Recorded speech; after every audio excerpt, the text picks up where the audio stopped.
What's up, AFC? I hope everyone's having a great summer. I hope you're using your summer for ministry opportunities. I hope God's doing great things in your life. I hope you keep us updated with what's going on. Share stories through Facebook and through email about what you're learning, what challenges you have, ministry opportunities that God's doing in your life. We're studying the book of Galatians, and so I want to kind of give you some background about what's going on. The Galatians had these Jewish Christians that were a part of their congregation come to them and start saying, look, if you really want to please God, if you really want to be faithful, then not only do you follow Jesus, but you also need to add in these Jewish customs into your life. So as you add in these Jewish customs, maybe they don't save you, but they really make it where you please God better. And so Paul writes to this church, and the truth is Paul's angry in this letter. Like, Paul is really upset. As we read it, it should cause us to be really upset as well, because here's the truth about Paul. You could beat him, you could leave him for dead, you could stone him. All those things are things that happen, and you know how he would respond? He would respond with love and gentleness and forgiveness.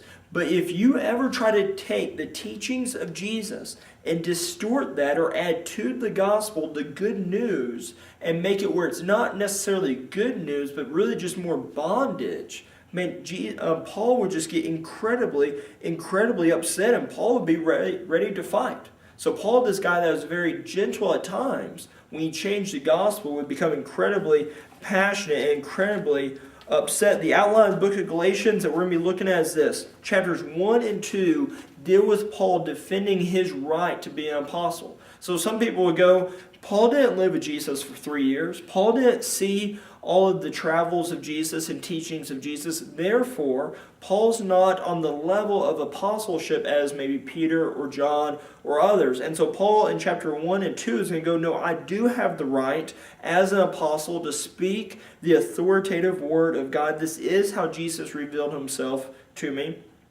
Chapter 3 and 4 is defending the view that we're saved by grace alone. That's because of grace that the gospel has come. And chapters 5 through 6 is defending that not only are we saved by grace, but now that we live by grace as well. And a grace-filled life is a life that honors God. In these first few verses in 4 through 8 or so that I want us to look at today, so hopefully you've read those. As we look at them, I want to look at two propositions. And the first one is this, is that the true gospel, the good news, that's what gospel means, is Jesus Christ, and that's been God's plan from moment one. So some of the Jewish leaders of the day would say this, plan A of God was Jewish customs and traditions.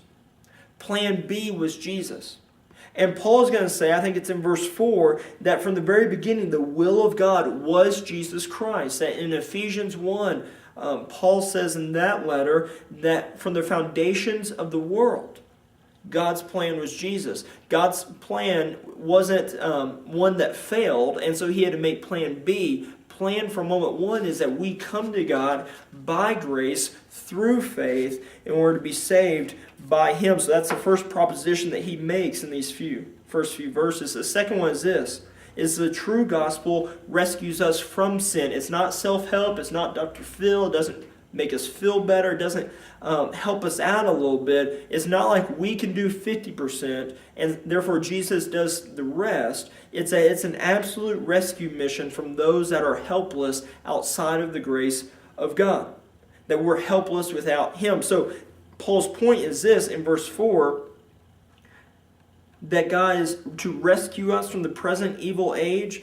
And the point he's going to make throughout there is this, is if you were saved by grace, now why is it that you're trying to live through legalism? Legalism is this idea that we can make God indebted to us. And what makes Paul angry is this, is you can't add one thing to Jesus. And if you do add 1% of legalistic self-merit to Jesus, right here's the trick. You're not 99% right and 1% wrong.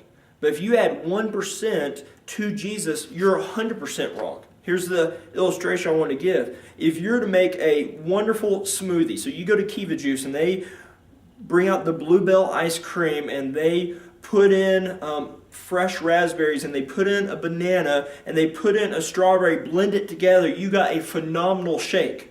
If they bring all those things together and put in one itty bitty small piece of dog poop, you don't have a pretty good shake, you have a disgusting shake.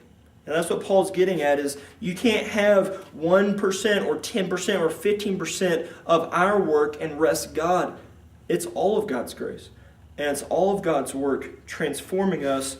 And the reason is this, is because the beauty of the gospel is not that some religion or just some abstract teaching. But look at what verse 6 says. Paul says this, I'm astonished that you're so quickly deserting the one who called you by grace. See, it's not that they're changing the teaching or changing history or changing ideas. They're changing a person. The beauty of the gospel is that it's personified in Jesus.